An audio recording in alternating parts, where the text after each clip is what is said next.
Stéphane Bern, Tironnaise-Tironnais, 2022, ça commence bien, 2022, on est quand même 20 ans de plus, 2022 sera encore une année troublée par la crise sanitaire qui bouleverse nos organisations et notre vie. Nous allons devoir apprendre à vivre avec ce virus et notre commune s'est adaptée autant que possible, comme les activités économiques et les solidarités.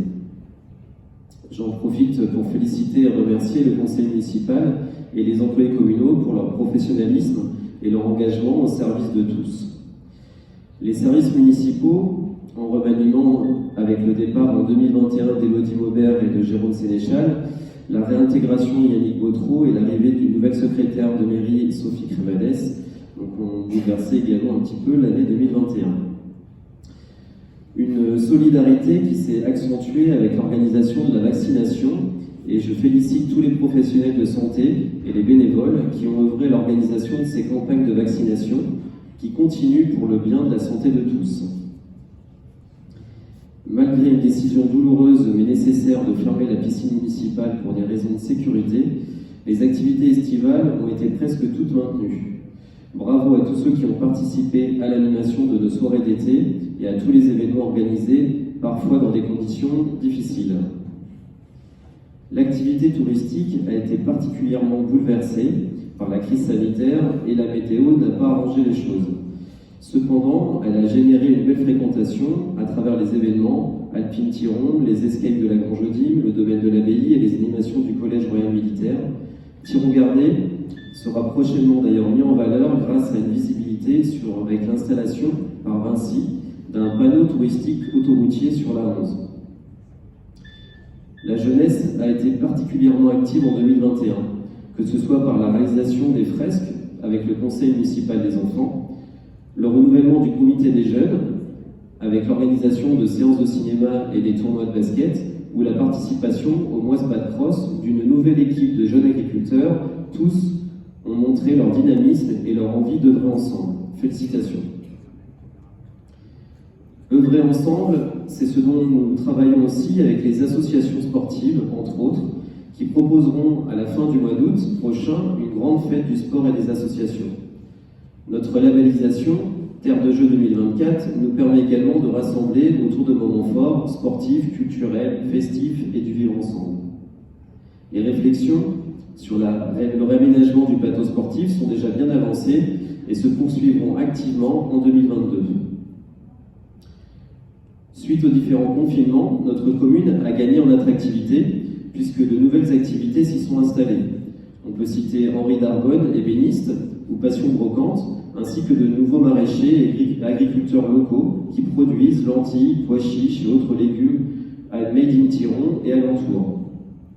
Les artisans créateurs ont investi les boutiques éphémères du 3 rue du Commerce, qui ont attiré de nombreux visiteurs et apporté de nouvelles activités, dont 2 d'entre eux sont en train actuellement de racheter des biens dans le centre-bourg de Tiron-Gardé et pour y développer leur activité. Nous verrons donc en 2022 2 nouvelles enseignes et nous leur souhaitons d'ores et déjà la bienvenue. Il est à noter également l'arrivée d'une nouvelle dentiste, Jordana Lecable, aux côtés de Christian Simon. Nous lui souhaitons la bienvenue et je félicite Christian Simon pour sa ténacité à maintenir une activité dentaire en milieu rural et sur Tiron-Gardé. La côté de commune Terre de Perche est également au travail avec un cabinet de recrutement de médecins espagnols afin de faire renforcer les professionnels de santé sur notre commune.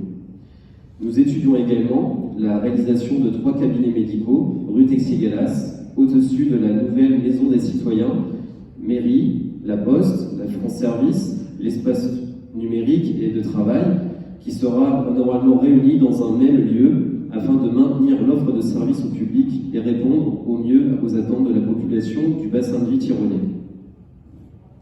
C'est dire l'importance de nos territoires ruraux et de notre proximité avec nos administrés, uniques en Europe. Il n'y a pas trop de communes en France. Elles sont utiles et gagnent d'intérêt, d'ailleurs de nombreux Parisiens qui quittent la capitale et les métropoles. La crise sanitaire ont permis en fait de les accueillir et on ne peut pas du coup accueillir tous ces nouveaux habitants comme traditionnellement lors de la cérémonie des vœux. mais je les incite à venir nous rencontrer en mairie et à venir nous rencontrer et on les accueillera avec plaisir. 2022 sera une année aussi d'élections importantes pour notre pairie. Ce sera alors l'occasion de rappeler que nos territoires ruraux sont une chance pour notre pays et qu'il faut prendre en compte nos besoins, nos spécificités et surtout des moyens. Personne ne sait à quoi le fameux monde d'après ressemblera, mais nous savons d'ores et déjà qu'il sera plus numérique, écologiquement responsable.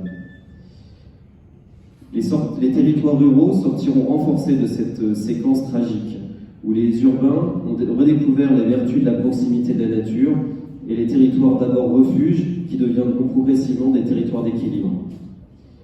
La labellisation de notre commune Petite Ville de demain nous permet de nous doter d'outils numériques. Un site internet dédié à l'association des artisans, commerçants, entreprises du bassin de vie de Thiron-Gardé et un nouveau site internet pour la commune nous permettra de promouvoir les atouts de notre village et les services qu'il procure. Nous travaillons également à une nouvelle charte graphique dont nous pourrons bientôt vous présenter les esquisses. Tout cela sera d'autant plus efficace quand notre territoire sera fibré. Eure-et-Loir Numérique travaille à apporter très prochainement la fibre à chaque abonné. Nos écoles viennent à nouveau d'être dotées d'outils pédagogiques numériques et en 2022, des travaux de réfection des baies vitrées et d'isolation seront entrepris pour améliorer le confort des élèves et des enseignants de l'école primaire. Thiron-Gardé s'est construit dans un premier temps autour de son abbaye. Nous sommes une cité européenne à forte valeur patrimoniale. Ainsi, la Commission nationale d'homologation du label Petite Cité de caractère a accepté notre candidature et nous avons 3 ans pour démontrer que ce que fait la richesse de notre village n'est pas que l'église abbatiale, mais aussi l'ensemble du bourg ancien qui a bien besoin d'être préservé, entretenu et mis en valeur tout autant. Et il participe à la beauté et à l'attractivité de notre village. La phase 2 des travaux de l'église de sauvegarde de l'abbaye est programmée prochainement, mais il faudra également imaginer le rayonnement des patrimoines qui l'entourent, bâtis, architectural, industriel, immatériel ou naturel. Thiron-Gardé recèle des trésors à révéler aux visiteurs de passage ou à ceux qui souhaitent s'y attarder. La commune vient d'ailleurs d'ouvrir un gîte avenue de la Gare et d'autres projets sont en cours de réflexion dans le centre-bourg ou sur la ferme des Aulnay. Plusieurs parcours de randonnée et de découverte du village sont également à l'étude. La Côté de commune, Terre de Perche, réfléchit à différents services de mobilité. Une enquête sera bientôt disponible pour que chacun s'exprime sur ses besoins et des expérimentations pourraient avoir le jour au cours de l'année.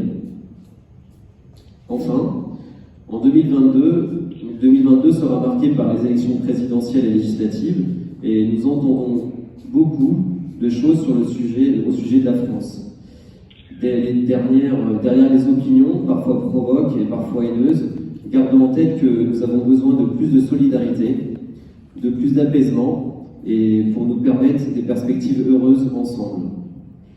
Le pessimiste est d'humeur, l'optimiste est de volonté, disait Blaise Pascal. Alors de bonne volonté, je vous souhaite une très bonne année 2022. Merci.